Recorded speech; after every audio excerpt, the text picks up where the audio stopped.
नमस्कार, खबर प्रधान देख रहे सभी दर्शकों का बहुत बहुत स्वागत है और मैं हूं आपके साथ संगीता श्रीवास्तव। देखिए, अमेरिका, इजराइल बनाम ईरान के बीच की छिड़ी जंग के 6वें दिन भी सैन्य हमले और ज्यादा तेज हो चुके हैं।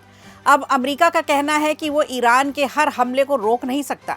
रक्षा मंत्री पीट हेग्सेथ ने पेंटागन में ये माना है कि अमेरिका ने मिडिल ईस्ट में अपनी सेना और सहयोगियों की रक्षा के लिए एयर डिफेंस सिस्टम पर कोई कसर नहीं छोड़ी, लेकिन फिर भी कुछ मिसाइल और ड्रोन के हमले अपने निशाने पर लग सकते हैं। इस जंग के बीच अमेरिकी सीनेट में राष्ट्रपति डोनाल्ड ट्रंप के खिलाफ प्रस्ताव भी लाया गया। ये प्रस्ताव ट्रंप की युद्ध से जुड़ी शक्तियों को सीमित करने के मकसद से लाया गया। हालांकि ये बिल सीनेट में पास नहीं हो पाया। सीनेट में बिल के पास न होने से राष्ट्रपति डोनाल्ड ट्रंप को एक बड़ी राहत भी मिली है और अब ये तय मान के चलिए कि ईरान के खिलाफ जंग और तेज कर सकते हैं। तो आपको बता दें, इस बिल के पास हो जाने से ट्रंप को युद्ध से जुड़े कोई भी आदेश देने के लिए संसद की मंजूरी लेनी पड़ती है। इधर अमेरिका ईरान के हवाई क्षेत्रों पर तेजी से कब्जा करता चला जा रहा है। अमेरिकी रक्षा मंत्री ने कहा है कि अगले 8 हफ्ते तक लड़ाई चल सकती है, क्योंकि अमेरिका के पास पर्याप्त हथियार है, संसाधन भरपूर है। अमेरिकी पनडुब्बियों ने श्रीलंका के पास समुद्र में ईरान के नए युद्धपोत IRIS डेना को टॉर्पीडो से डुबो दिया। तो अब जो ये बड़ा हमला हुआ है, ये माना जा रहा है कि दूसरे विश्व युद्ध के बाद ये पहला ऐसा हमला है। जहाज पर 180 लोग सवार थे, जिनमें से 32 को श्रीलंका ने बचाया।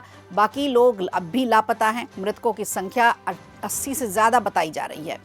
अब रक्षा मंत्री ने कहा है कि ईरान की नौसेना पर ये बड़ा झटका है। युद्ध शुरू होने के समय ईरान ने तेजी से चौतरफा हमले किए थे। कई सारे मिडिल ईस्ट के देश ऐसे थे जहां उसने लगातार हमले किए थे, लेकिन अब उसके मुकाबले धीरे धीरे कम हो चले हैं। ईरान अब बहुत ज़्यादा कम मिसाइल और ड्रोन दाग रहा है। अमेरिका और इजराइल की हवाई कार्रवाइयों से ईरान की सैन्य क्षमता पर बहुत बुरी तरह से असर पड़ा है।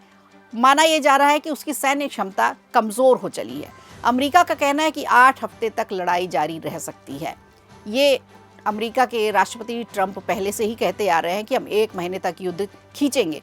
जल्द ही ईरान के एयर स्पेस पर अमेरिका और इजराइल का पूरा कंट्रोल होगा।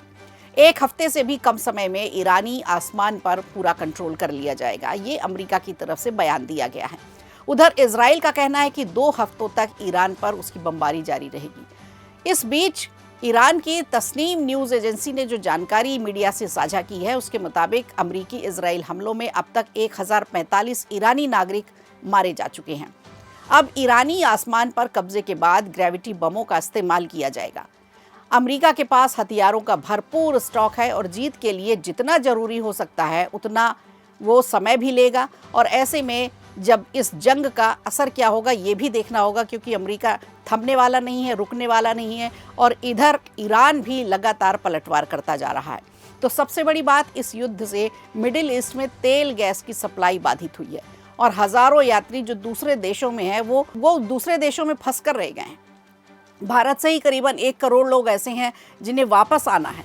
अमेरिका ने कहा है कि ये क्षेत्र में पूरा तेल टैंकरों की सुरक्षा के लिए नौसेना को उतार सकता है। एक और ख़ास बात यह है कि कल ही उस यूनिट के नेता को भी ढूंढकर मार दिया गया जिसने राष्ट्रपति ट्रंप की हत्या का प्रयास किया था। ईरान ने प्रेसिडेंट ट्रंप को मारने की कोशिश की और आखिर में प्रेसिडेंट ट्रंप ही जीतकर बाहर निकले और सुरक्षित है। अब तुर्की पर भी बैलिस्टिक मिसाइल से हमला किया गया है। इस बात की जानकारी तुर्की के रक्षा मंत्रालय ने साझा की है। अमेरिका, इजराइल और ईरान के बीच छिड़ी जंग का दायरा देखिए धीरे धीरे बढ़ता जा रहा है। इधर नाटो ने तुर्की को निशाना बनाकर किए गए ईरानी मिसाइल हमले की निंदा की है।